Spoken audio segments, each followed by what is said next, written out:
hari Asyura ini adalah hari mulia. Kedudukannya sangat agung dan ada keutamaan yang sangat besar di dalamnya. Imam Al-Iz bin Abdus Salam berkata, keutamaan waktu dan tempat ini ada dua bentuk. Bentuk pertama adalah bersifat duniawi, dan bentuk yang kedua adalah bersifat agama.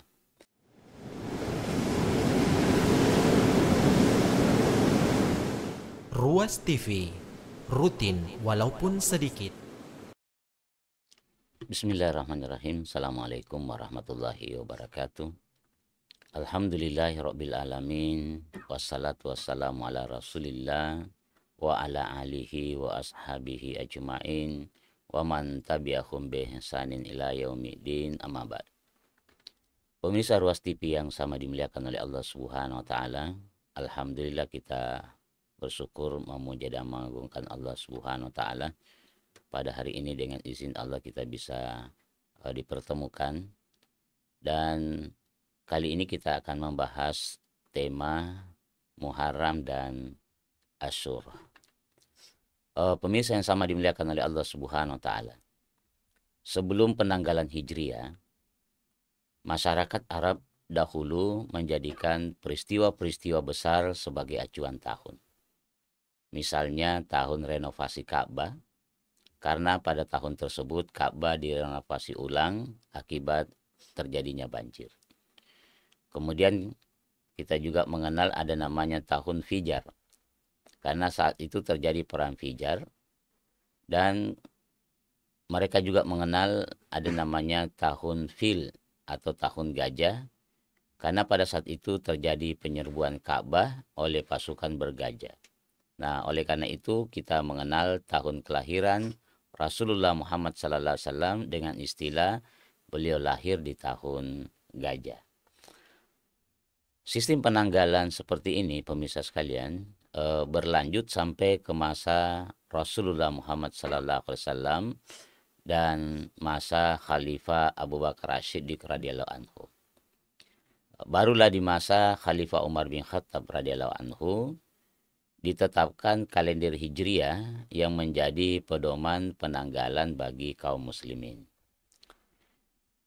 Adapun latar belakang dibuatnya sistem penanggalan Islam, ini berawal dari surat-surat yang tak tertanggal yang diterima oleh Abu Musa al-Asy'ari radhiyallahu anhu yang pada waktu itu menjabat sebagai gubernur di Basrah. Kemudian dari Khalifah Umar bin Khattab radhiyallahu anhu mengatakan bahwasanya Abu Musa mengeluhkan surat-surat tersebut dari sang khalifah melalui sepucuk surat. Kemudian beliau menulis surat kepada Khalifah Umar bin Khattab radhiyallahu anhu. Beliau menulis dengan mengatakan, telah sampai kepada kami surat-surat dari Anda tanpa tanggal. Dan dalam riwayat lain disebutkan, telah sampai kepada kami surat-surat dari Amirul Mukminin, namun kami tidak tahu apa yang harus kami perbuat terhadap surat-surat itu. Kata Abu Musa al-Asy'ari, kami telah membaca salah satu surat yang dikirim di bulan Sya'ban, namun kami tidak tahu apakah Sya'ban tahun ini ataukah tahun kemarin. Nah, karena kejadian inilah pemirsa sekalian, kemudian Umar bin Khattab radhiyallahu anhu mengajak para sahabat untuk bermusyawarah dalam menentukan kalender yang nantinya menjadi acuan penanggalan bagi kaum muslimin.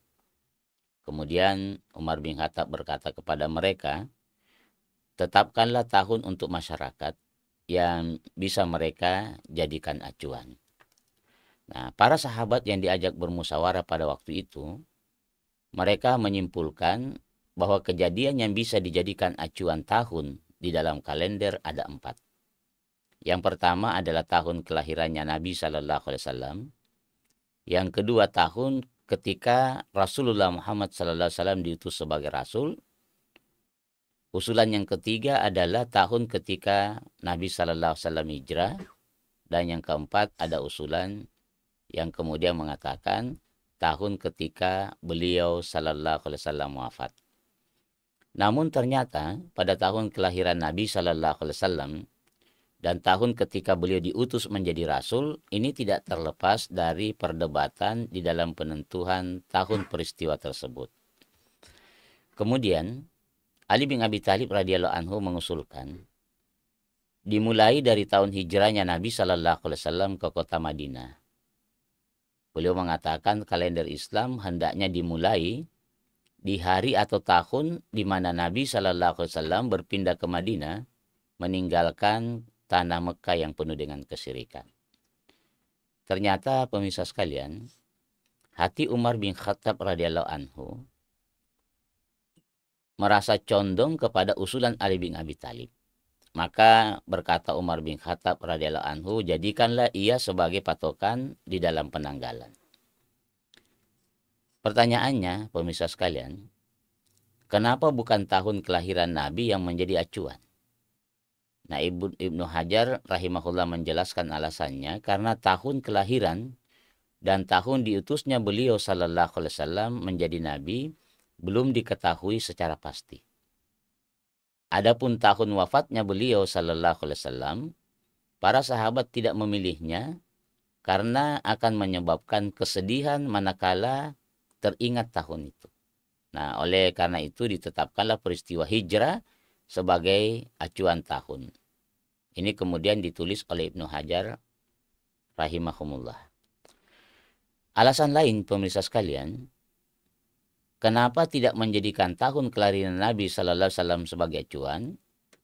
Karena dalam hal tersebut terdapat unsur menyerupai kalender Nasrani, yang mana mereka menjadikan tahun kelahiran Nabi Isa alaihissalam sebagai acuan.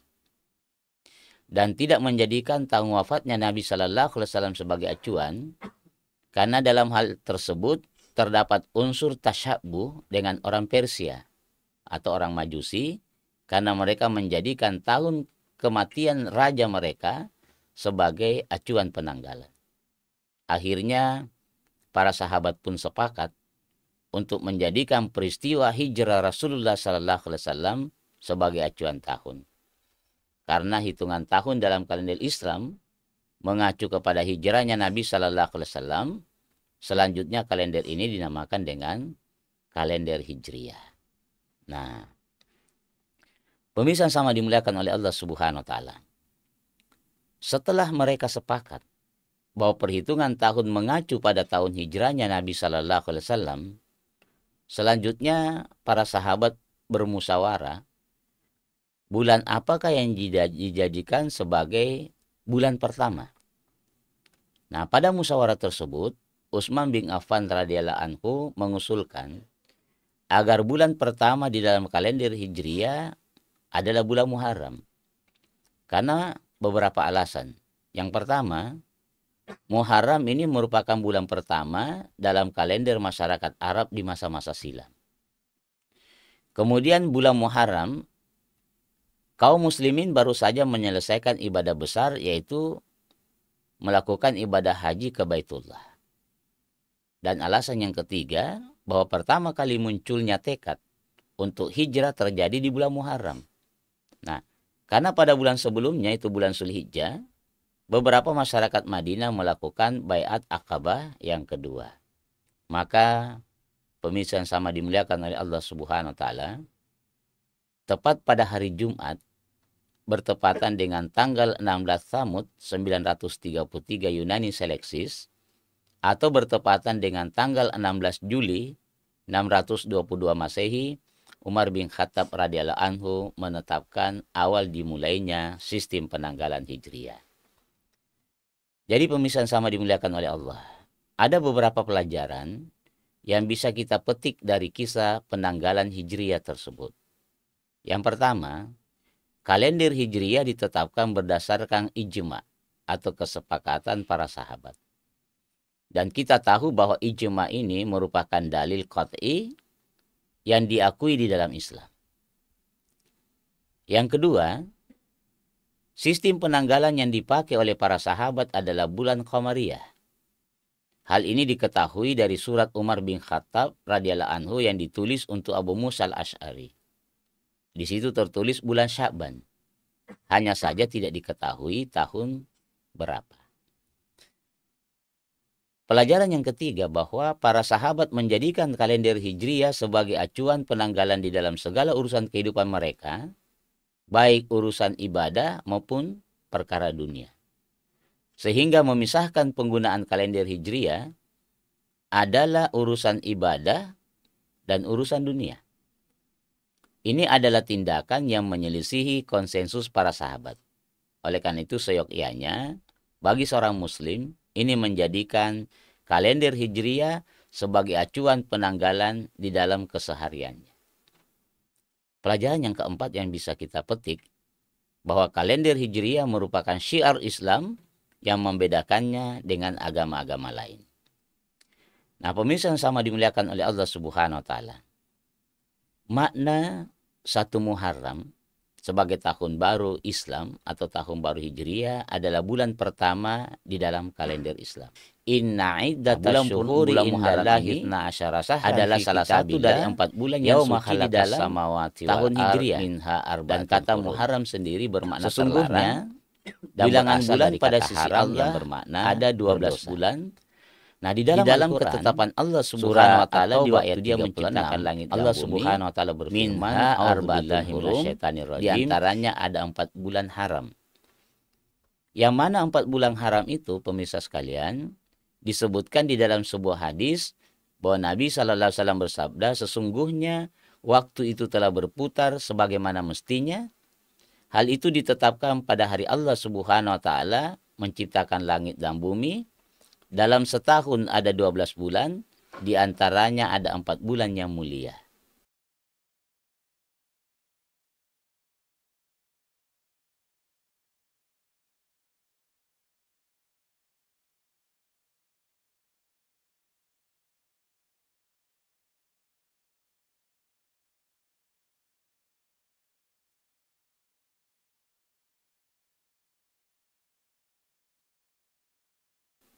Tiga bulan berturut-turut, yaitu Zulqaidah, Zulhijjah, dan Muharram.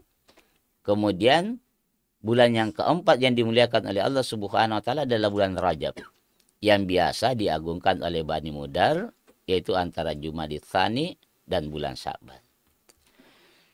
Nah, kalender Hijriah ini adalah penanggalan Rabbani yang menjadi acuan dalam hukum-hukum Islam, seperti menunaikan ibadah haji, melakukan puasa, demikian juga dalam perkara haul zakat. Demikian juga jamaah pemirsa sekalian tentang perkara iddah atau iddah talak. Jadi perhitungannya bukan dengan melakukan kalender Masehi, tetapi perhitungannya memakai sistem kalender Hijriah. Nah, dengan menjadikan hilal sebagai acuan awal bulan, sebagaimana disinggung di dalam firman Allah Subhanahu wa taala dalam surah Al-Baqarah ayat 189, yas'alunaka 'anil ahilla qul hiya mawaqitu lin-nasi wal hajj. Mereka bertanya kepadamu tentang bulan sabit. Katakanlah bulan sabit itu adalah tanda-tanda waktu bagi manusia dan bagi ibadah haji. Nah, pemirsa sama dimuliakan oleh Allah Subhanahu wa taala, sekali lagi bahwa dari 12 bulan Allah Subhanahu wa taala ciptakan langit dan bumi, ada 4 bulan yang dimuliakan oleh Allah Subhanahu wa taala. Salah satu di antara bulan mulia adalah bulan Muharram. Namun sebahagian masyarakat meyakini bahwa bulan Muharram itu sebagai bulan keramat, yang tidak boleh di dalamnya membuat acara atau bersenang-senang, sehingga banyak aktivitas tertentu yang ditunda atau bahkan dibatalkan. Lebih dari itu, pemirsa sekalian, mereka meyakini siapa yang mengadakan hajatan pada bulan Muharram, maka akan ditimpa musibah atau malapetaka. Sebagai contoh, mengadakan pesta pernikahan, masuk rumah baru, bepergian jauh. Sebahagian masyarakat tertentu yang beragama Islam ini menyatakan sekali lagi bahwa bulan Muharram itu adalah bulan keramat. Dan terlebih lagi pada jatuhnya tanggal 1 Muharram, mereka menganggap dia adalah hari pemali. Jadi kalau tahun ini 1 Muharram jatuh pada hari Rabu, maka hari Rabu dianggap sebahagian besar masyarakat tertentu bahwa dia termasuk hari pemali. Sehingga selama tahun 1445 hari Rabu ini jadi korban. Ya, orang tidak mau melakukan pesta di hari Rabu, tidak mau masuk rumah baru di hari Rabu, dan tidak mau beli barang-barang baru di hari Rabu. Nah, ketika mereka ditanya mengenai alasan kenapa menilai bulan Muharram sebagai bulan keramat, demikian pula hari jatuhnya tanggal 1 Muharram sebagai hari keramat yang penuh dengan pantangan, maka tidak ada jawaban berarti dari mereka selain dia mengatakan, beginilah tradisi kami. Atau beginilah orang tua mengajarkan kami kepada kami. Nah, sikap mengikuti tradisi atau leluhur tanpa bimbingan Islam, ini adalah sikap terlarang. Bahkan sikap seperti ini, pemirsa sekalian, termasuk sifat orang-orang jahiliyah dan penyembah berhala pada masa Rasulullah sallallahu alaihi wasallam dan nabi-nabi sebelum Nabi sallallahu alaihi wasallam. Allah Subhanahu wa taala menyebutkan di dalam Al-Qur'an tentang jawaban orang-orang Quraisy ketika diajak oleh Rasulullah sallallahu alaihi wasallam untuk meninggalkan kesyirikan. Apa kata mereka? Inna wajadana aba'ana ala ummatin wa inna ala atharihim muhtadun. Sesungguhnya kami mendapati bapak-bapak kami atau nenek moyang kami menganut suatu agama bukan agama yang engkau bawa. Dan sesungguhnya kami ini adalah orang-orang yang mendapat petunjuk dengan mengikuti jejak mereka. Inilah jawaban orang-orang kafir Quraisy jahiliyah tak kala diajak masuk ke dalam Islam. Kemudian jamaah sekalian, pemirsa sekalian, anggapan sial untuk melakukan aktivitas tertentu seperti hajatan dan semisalnya di bulan Muharram yang diyakini oleh keumuman masyarakat tertentu dalam ajaran Islam disebut dengan tatayyur atau tiara, yaitu meyakini suatu keberuntungan atau kesialan didasarkan pada kejadian innama ta'iruhum pada tempat atau walakinna katharahum la ya'lamun. Anggapan seperti ini sebenarnya sudah ada sesungguhnya kesialan mereka itu adalah ketetapan dari Allah. Maka tetapi kebanyakan mereka di dalam perbuatan syirik mengetahuinya yang harus ditinggalkan. Allah Subhanahu wa taala berfirman di dalam Al-Qur'an surah Al-A'raf ayat 131.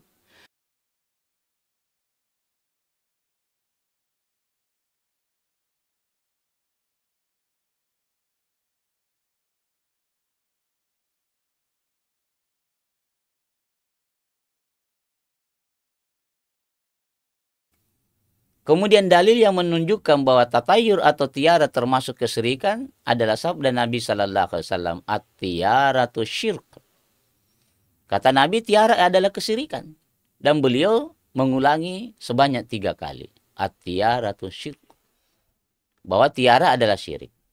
Nah, apabila kita telah mengetahui bahwa anggapan sial atau keberuntungan seperti itu termasuk kesyirikan, maka kewajiban kita selanjutnya adalah menjauhinya dan menjauhkan dari anak dan istri kita dari keyakinan tersebut, sehingga kita beserta keluarga tidak terjebak ke dalam kubangan dosa besar yang paling besar, yaitu dosa syirik. Ingat pemirsa sama dimuliakan oleh Allah, semua dosa Allah akan ampuni kecuali kesyirikan. Sehingga siapa yang meninggal dunia dan tidak bertobat dengan keyakinan-keyakinan seperti ini, maka dia dimasukkan oleh Allah Subhanahu wa taala ke dalam neraka, khalidina fiha abada, mereka kekal di dalamnya untuk selama-lamanya. Dan banyak kita saksikan di tengah-tengah masyarakat orang yang memiliki keyakinan-keyakinan yang keliru bahwa ada sebuah kekuatan selain daripada kekuatan Allah yang bisa mempengaruhi hidupnya. Nah, oleh karena itu pemirsa sekalian, mari kita bertobat dari keyakinan-keyakinan seperti ini. Kebiasaan di masyarakat tertentu kalau ingin mengadakan pesta pernikahan atau ingin masuk rumah baru atau ingin melakukan apa saja, mereka selalu mendatangi orang-orang pintar untuk mencari mana hari baik, mana hari tidak baik. Padahal kata Nabi sallallahu alaihi wasallam dalam sebuah hadis barang siapa mendatangi paranormal, maka 40 hari 40 malam salatnya tidak akan diterima. Dan siapa yang membenarkan perkataan paranormal itu, maka dia keluar dari agama Muhammad sallallahu alaihi wasallam. Begitu banyak masyarakat Islam yang memiliki keyakinan-keyakinan seperti ini. Setiap dia mengadakan pesta, dia datang ke orang pintar untuk mencari hari baik. Padahal mereka sendiri belum tahu apa takdir yang akan terjadi pada dirinya. Suatu ketika ada tetangga saya berkata kepada saya bahwa di kampung beliau itu ada orang yang suka didatangi kalau orang mau mengadakan pesta pernikahan, minta hari baik. Lalu tiba-tiba orang itu terkena kecelakaan. Lalu kata tetangga saya pun datang menjenguknya, Ustaz. Lalu saya sampaikan kepadanya bahwa saya kira kamu ini tahu mana hari baik dan mana hari tidak baik. Kenapa sampai bisa kamu ditabrak motor? Iya. Andai kata dia bisa mengetahui takdirnya di masa yang akan datang, maka dia sendiri pasti menghindari musibah seperti itu. Tapi pemirsa sekalian, dirinya sendiri dia tidak bisa selamatkan dari takdir yang merupakan ketetapan Allah Subhanahu wa taala. Oleh karena itu, menjadi keliru orang-orang yang suka mendatangi orang-orang tertentu untuk melihat hari baik. Nah, ini. Kemudian berkembang di tengah-tengah masyarakat kita keyakinan-keyakinan tatayur seperti ini. Misalnya, sebagian masyarakat tertentu itu tidak mau menjual garam, menjual pisau silet, menjual paku, menjual jarum, menjual peniti. Kalau sudah berlalu waktu maghrib, mereka mengatakan bahwa perdagangannya akan sial. Nah, meyakini bahwa ada kekuatan selain daripada Allah Subhanahu wa taala yang bisa mendatangkan kesialan dan keberuntungan kepada mereka, ini namanya tiara. Dan sekali lagi, at-tiaratun syirk, kata Nabi sallallahu alaihi wasallam. Tiara itu adalah kesyirikan. Kemudian pemirsa sama dimuliakan oleh Allah Subhanahu wa taala, ada lagi berkembang keyakinan-keyakinan di tengah-tengah masyarakat kita. Begitu ada orang mau pergi nagih utang, terus ketemu dengan orang buta, mereka berkeyakinan, kita sial ini ketemu dengan orang buta. Kita tidak akan bisa dapat menagih. Dan perkara itu tidak sekali lagi hubungan dengan apa yang akan terjadi di masa yang akan datang. Termasuk keyakinan-keyakinan yang keliru di tengah-tengah masyarakat kita. Apabila kita dipanggil makan, lalu sudah mau pergi, sebagian orang tua berkata, makan dulu nak, nanti kamu celaka. Atau cicipi dulu nak, minimal dipegang saja itu nasi. Ya jangan sampai kau celaka. Tapi kata orang itu kadang-kadang terbukti, Ustaz. Sekalipun tidak semua kejadian seperti itu terbukti. Tetapi mungkin ada 1, 2 kali, 3 kali dan seterusnya terbukti, lalu dia menganggap sebagai sebuah keyakinan. Kenapa bisa seperti itu, pemirsa sekalian? Perlu kita pahami bahwa di dalam hadis Nabi SAW bersabda bahwa sangkaan Allah beserta dengan sangkaan hambanya. Jadi dia sudah memiliki keyakinan kalau dia tidak makan dia akan celaka. Dan ini termasuk sangkaan hamba. Nah, sangkaan hamba itu juga sangkaan Allah Subhanahu wa taala. Oleh karena itu pemirsa sama dimuliakan oleh Allah, sekalipun mungkin ada terjadi kejadian-kejadian yang berulang, tetapi sekali lagi, kenapa bisa kejadian seperti itu terjadi? Karena dia sudah bersangka kepada Allah Subhanahu wa taala. Dan sekali lagi sangkaan Allah beserta dengan sangkaan hambanya. Keyakinan-keyakinan seperti ini kita harus kemudian hindari. Dan sedapat mungkin kita bertobat sebelum kematian datang menjemput kita. Sebab apa pemirsa sekalian? Tak kala kita belum bertobat dari keyakinan-keyakinan seperti ini, sekali lagi maka kita akan dimasukkan Allah Subhanahu wa taala ke dalam neraka, khalidina fiha abada. Kekal di dalamnya untuk selama-lamanya. Nah, pemirsa yang sama dimuliakan oleh Allah, bahwa di dalam bulan Muharram ini ada hari mulia, yaitu hari Asyura, di mana dia merupakan hari ke-10 pada bulan Muharram. Dia adalah hari mulia, menyimpan sejarah mendalam dan tak bisa dilupakan. Ibnu Abbas berkata, ketika Nabi SAW tiba di Madinah dan dia mendapati orang-orang Yahudi sedang berpuasa, Nabi tanya kepada orang Yahudi itu, puasa apa ini? Mereka jawab, hari ini adalah hari baik. Hari di mana Allah menyelamatkan Bani Israel dari kejaran musuhnya. Maka Nabi Musa berpuasa sebagai rasa syukurnya kepada Allah Subhanahu wa Ta'ala, dan kami pun ikut berpuasa. Lalu Nabi berkata, sungguh kami lebih berhak terhadap Musa daripada kalian. Dan akhirnya Nabi berpuasa dan memerintahkan manusia untuk berpuasa pada tanggal 10 Muharram. Nah, pemirsa sama dimuliakan oleh Allah Subhanahu wa Ta'ala, di dalam berpuasa Asyura ini mengalami 4 fase. Pertama, beliau berpuasa di Mekah dan tidak memerintahkan manusia untuk berpuasa. Sebagaimana disebutkan di dalam hadis, Aisyah radhiyallahu anha berkata bahwa beliau sallallahu alaihi wasallam berkata, orang-orang Quraisy itu biasa berpuasa pada hari Asyura di masa jahiliyah.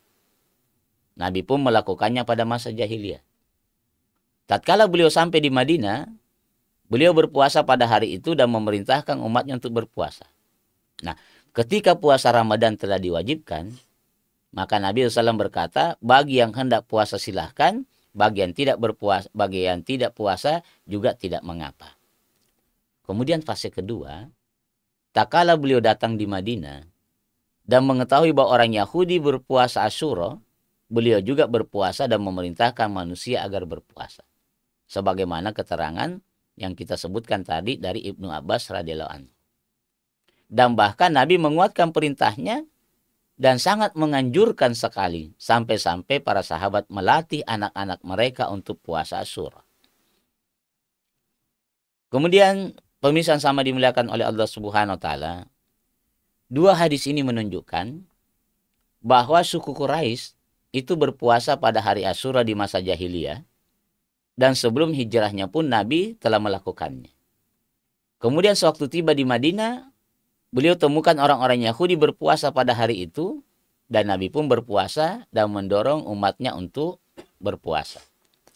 Nah, fase ketiga pemirsa sekalian, setelah diturunkannya kewajiban berpuasa di bulan Ramadan, beliau tidak lagi memerintahkan para sahabatnya untuk berpuasa Asyura dan juga tidak melarang, dan membiarkannya perkara ini menjadi perkara yang sunnah sebagaimana hadis yang kita sampaikan tadi dari Aisyah radhiyallahu anha.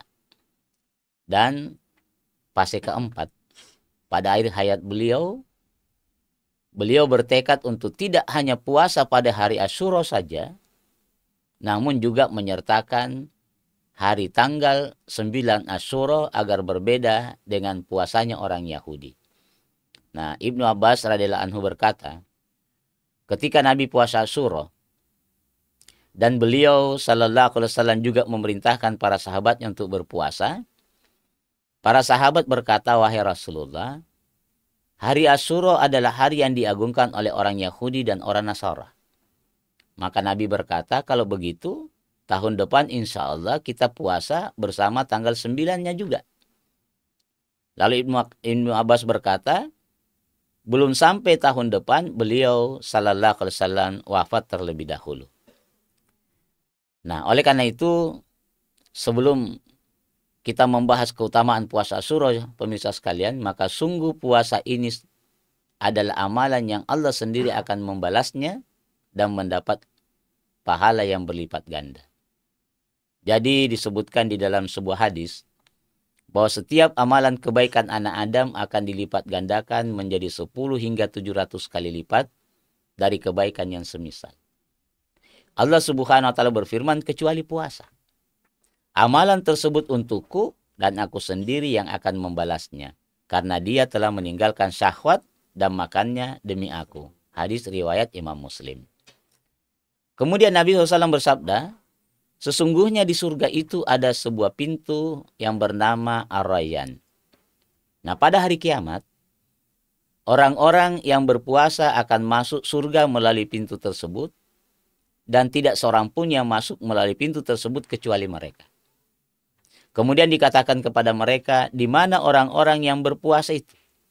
Maka orang-orang yang berpuasa pun berdiri, dan tidak ada seorang pun yang masuk melalui pintu tersebut kecuali mereka. Nah, jika mereka sudah masuk, maka pintu tersebut ditutup dan tidak ada lagi seorang pun yang masuk melalui pintu tersebut. Hadis ini diriwayatkan oleh Imam Bukhari dan Imam Muslim. Nah, pemirsa yang sama dimuliakan oleh Allah Subhanahu wa taala. Hari Asyura ini adalah hari mulia. Kedudukannya sangat agung dan ada keutamaan yang sangat besar di dalamnya. Imam Al-Iz bin Abdus Salam berkata, keutamaan waktu dan tempat ini ada dua bentuk. Bentuk pertama adalah bersifat duniawi, dan bentuk yang kedua adalah bersifat agama. Keutamaan yang bersifat agama adalah kembali kepada kemurahan Allah Subhanahu wa taala para hambanya dengan cara melebihkan pahala bagi orang yang beramal. Seperti keutamaan berpuasa di bulan Ramadan atas seluruh puasa pada bulan yang lain. Demikian pula seperti hari Asyura. Nah, keutamaan ini kembali kepada kemurahan dan kebaikan Allah Subhanahu wa taala bagi para hambanya dan di waktu dan tempat tersebut. Nah, di antara keutamaan puasa Asyura disebutkan di dalam hadis bahwa puasa Asyura itu, kata Nabi, aku mohon kepada Allah agar dapat menghapus dosa setahun yang lalu. Kemudian Imam Nawawi berkata bahwa keutamaannya menghapus semua dosa-dosa kecil atau boleh dikatakan menghapus seluruh dosa kecuali dosa besar. Dan Nabi sangat bersemangat untuk berpuasa pada hari itu. Sebagaimana kata Ibnu Abbas, saya tidak pernah melihat Nabi benar-benar perhatian dan menyengaja untuk puasa yang ada keutamaannya daripada puasa pada hari ini, hari Asyura, dan puasa di bulan Ramadan. Kemudian, pemirsa yang sama dimuliakan oleh Allah Subhanahu wa taala. Hari itu di mana Allah menyelamatkan Bani Israel. Sebagaimana dikatakan oleh Ibnu Abbas, ketika Nabi tiba di Madinah dan dia mendapati orang-orang Yahudi sedang berpuasa Asyura, Nabi pun bertanya kepada mereka, lalu kemudian selanjutnya Nabi SAW melakukan puasa sebagaimana jawaban Nabi, kami lebih berhak terhadap Musa daripada kalian. Nah, kemudian dahulu puasa Asyura ini diwajibkan sebelum turunnya kewajiban puasa Ramadan, dan ini menunjukkan keutamaan puasa Asyura pada awal perkaranya. Dan Abdullah bin Umar radhiyallahu anhu berkata, dahulu Nabi puasa Asyura dan memerintahkan manusia agar berpuasa pula. Dan ketika turun kewajiban puasa Ramadan, puasa Asyura pun ini ditinggalkan. Artinya Nabi SAW memberikan kelonggaran. Bagi orang yang mau puasa silakan, dan bagi orang yang tidak mau puasa silakan. Kemudian puasa ini jatuh pada bulan Muharram. Sementara Nabi bersabda, afdalus siyam ba'da Ramadan syahrullahil Muharram. Jadi puasa yang paling afdal, paling utama setelah berpuasa di bulan Ramadan adalah puasa di bulan Allah yang kamu namakan bulan Muharram. Nah, oleh karena itu, pemirsa sama dimuliakan oleh Allah Subhanahu wa taala, berdasarkan dalil-dalil yang disampaikan tadi, bahwa puasa ini ada beberapa bentuk. Jadi, pertama, ada orang yang berpuasa selama 3 hari. Ini berdasarkan dalil bahwa tak kala Nabi ditanya, lalu Nabi jawab, kalau kalian suka, kalian boleh berpuasa 1 hari sebelumnya atau 1 hari sesudahnya. Jadi ada orang yang mengamalkan berpuasa tanggal 9, 10, dan tanggal 11. Namun di dalam sanadnya ada rawi yang diperbincangkan. Ini kata Ibnu Qayyim, ini adalah derajat yang paling sempurna. Kemudian Syekh Abdul Haq Ad-Dahlawi menyatakan ini adalah yang paling utama. Kemudian yang kedua, berpuasa pada tanggal 9 dan 10. Dan mayoritas hadis menunjukkan cara ini. Bahwa Nabi berpuasa pada hari Asyura dan memerintahkan berpuasa para sahabat. Kemudian para sahabat berkata, ya Rasulullah, sesungguhnya hari itu diagungkan oleh Yahudi. Maka beliau berkata, di tahun depan insya Allah kita akan berpuasa pada tanggal 9. Tetapi ternyata Nabi meninggal dunia sebelum bertemu dengan bulan Muharram. Jadi pemirsa sama dimuliakan oleh Allah Subhanahu wa taala. Insya Allah 10 Muharram jatuh pada hari Jumat yang akan datang. Kalau demikian, kalau kita ingin mengambil keutamaan di dalam puasa, maka kita juga berpuasa tanggal 9-nya. Oleh karena itu, kita berpuasa pada hari Kamis dan hari Jumat. Jadi puasa pada tanggal 27 dan tanggal 28.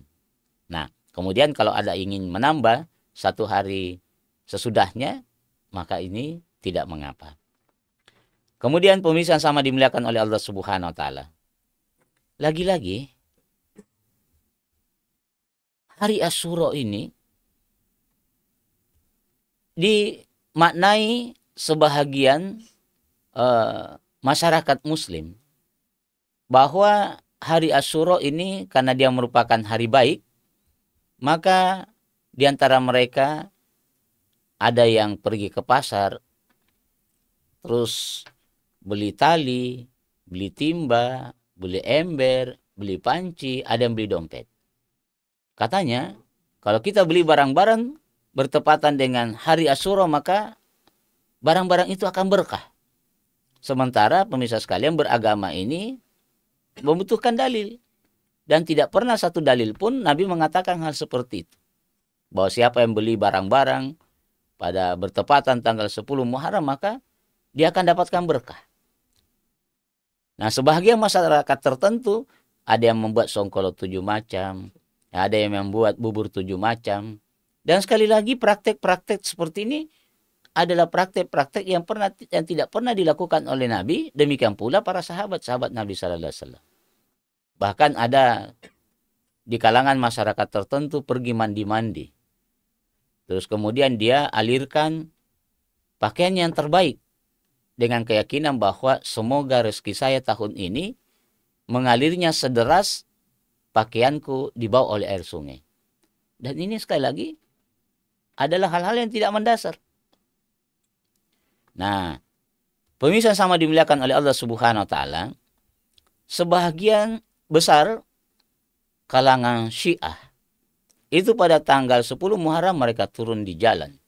Mereka berpawai sambil kemudian mereka memukul-mukul dadanya. Ya Husain, ya Husain, ya Husain. Bahkan ada yang memukul belakangnya dengan belati bermata dua sampai berdarah-darah. Bahkan ada yang memukul kepalanya dengan pedang.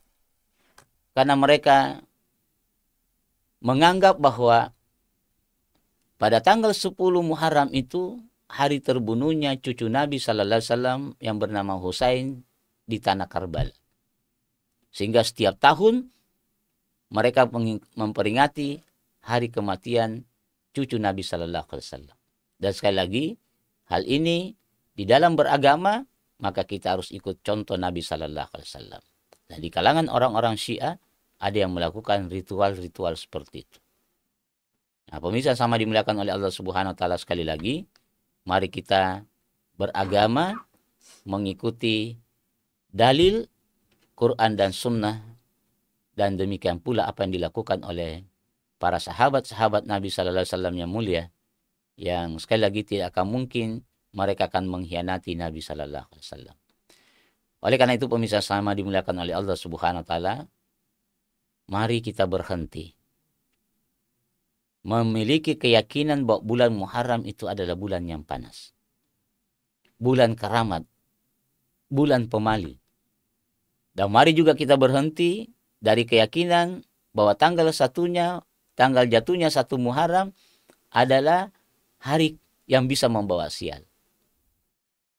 Sekali lagi, keyakinan-keyakinan seperti ini termasuk keyakinan-keyakinan tatayur atau tiara yang kata Nabi sallallahu alaihi wasallam at-tiaratun syirk, bahwa tiara itu adalah kesyirikan. Ingat sekali lagi bahwa siapa yang meninggal dunia tidak bertobat dari keyakinan seperti ini dan dia tetap memiliki keyakinan seperti itu, lalu dia meninggal dunia, maka dia mati di dalam kesyirikan dan Allah Subhanahu wa taala akan memasukkan dia ke dalam neraka khalidina fiha abada.